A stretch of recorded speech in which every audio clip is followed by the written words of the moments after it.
Ladies and gentlemen, boys and girls, children of all ages, if you want to be depressed, today we are the Two World Order. We were the Two World Order yesterday too, but that's not the point. We're just sad now. Yeah, so today we're coming at you with a review of another Netflix original. We're not doing it on purpose, they just happen to be coming out like that. Timing.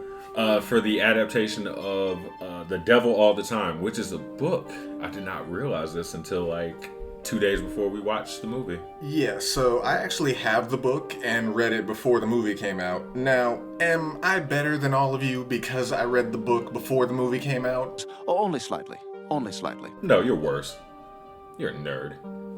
Thank you. Anyway, just completely ruined my joke. I'm sorry.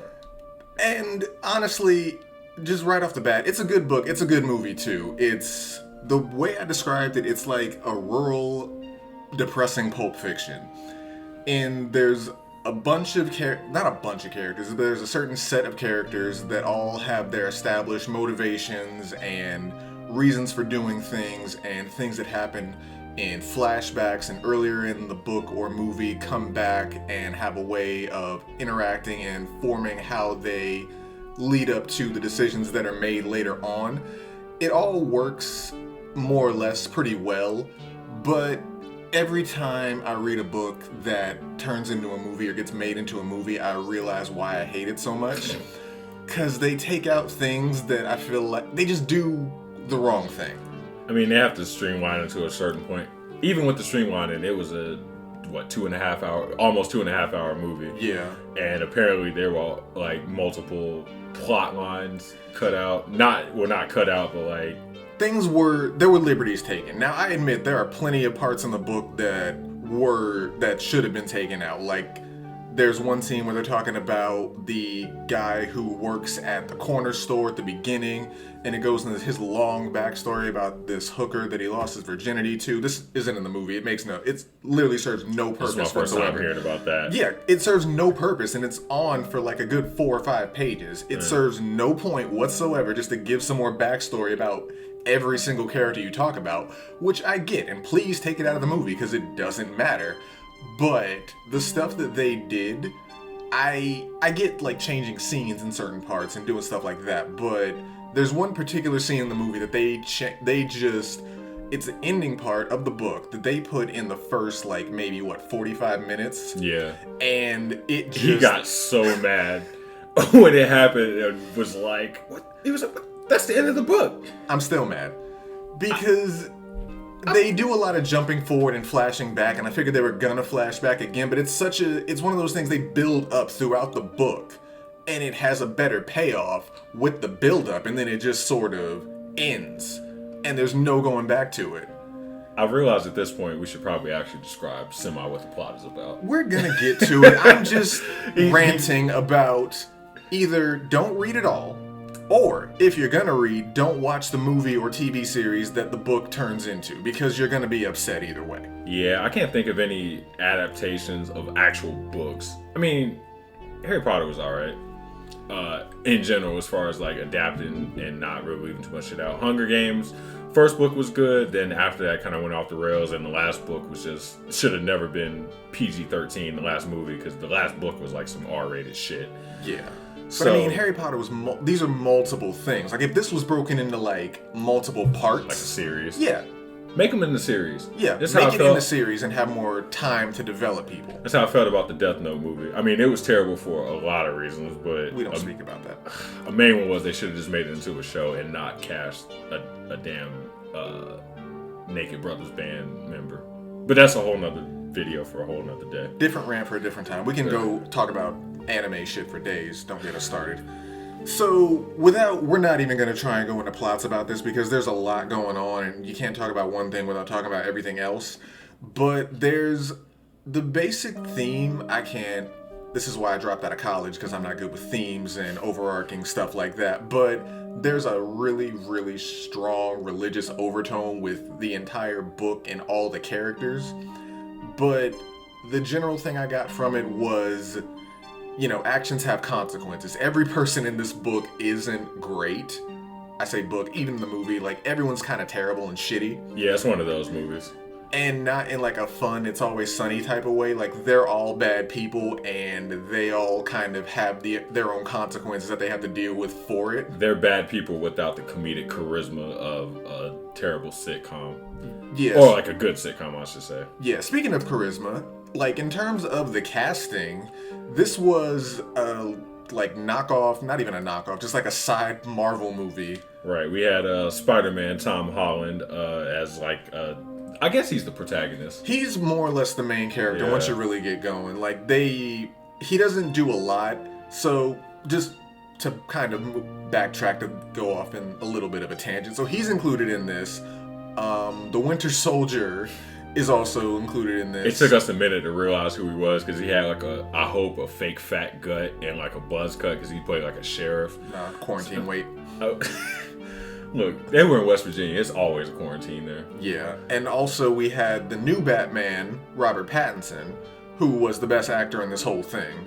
Yeah. But Robert Pattinson and Tom Holland are not American. And when you try to get them to have really country, West Virginia, Ohio, Southern accents, doesn't always work out too well. Robert Pattinson just sounded like he was just from Louisiana, just trying to sell people crawdads. And he kept like turning his neck and like talking out the side of his mouth. So I feel like he had to do that to get that accent down. And everybody in the movie looked like they just had dip in their jaw. Yeah, like that was the only way they were going to be able to get through this and hit these West Country home accents. Yeah, I think they did the whole Marlon Brando like cotton balls in the mouth thing. But I mean, as far as like the actual filming and setup, it's a really hot and musty time, and they sold it well with the characters. Like I don't think they had any air conditioning for the entire filming. Yeah, I believe everybody was just hot and just dripping with musk and just.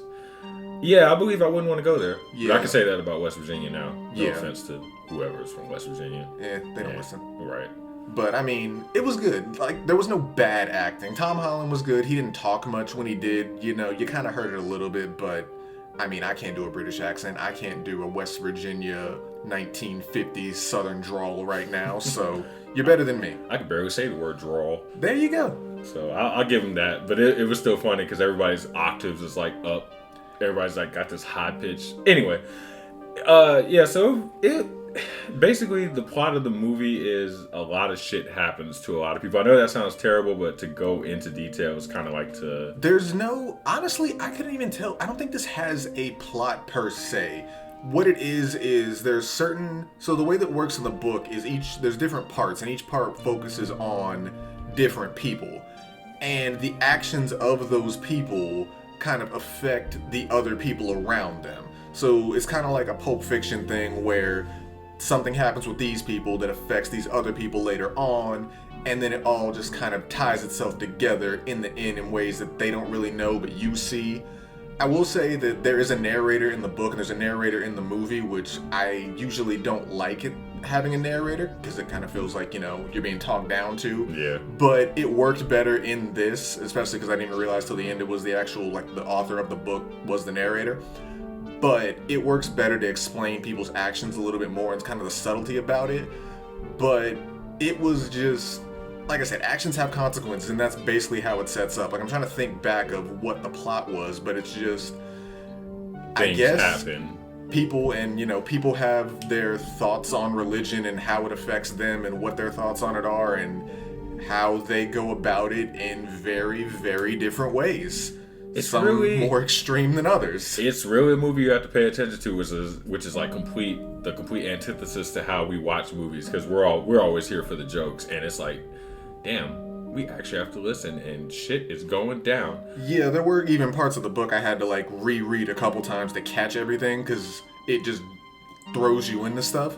I will say for the first part, in regards to, this isn't spoiling anything, but in like one scene they did do better in the movie was like the little bit of setup between Tom Holland, his dad, and the mom. Because in the book it was just like, oh yeah, he saw this girl and then he just went back to go meet her and now they're married and have a kid. So they did have a little bit more interaction in the movie to kind of set up a little bit. They might be in love. Yeah, there was something there. But yeah, It's a recommendation, definitely, but like I said, it's hard to review without just going into straight spoil. And even then, if we did that, it'd be like a 30-minute video. Oh God, yeah, So it's a lot. You got to set some time out. It's like 2 hours 18 minutes, not counting credit, so it's like 2 hours and 10 minutes or so. Yeah. Don't just throw it on in the background. Pay attention. Yeah, it's a good movie. Read the book, watch the movie, do both, but don't think that it's like fun. It is not a fun time. And I know that's hard to say in 2020, but if you wanted something to, put you a little deeper down in the hole for 2020, why not? You ain't got nothing better to do. Right, feel a little introspective. I mean, the movie's called The Devil All the Time. You don't expect this to be like, Yeah, that's not just a clever flowery title. It's pretty accurate. They acknowledge where the title comes from right at the beginning, and it fits. I don't think the sun was out once in this entire movie. It's just gray. Right, you might get one like pretty half a sunset, to make the sky red. And even then, like, it's a nice background, but it's a background for like something terrible that happened before it. So it kind of like symbolism.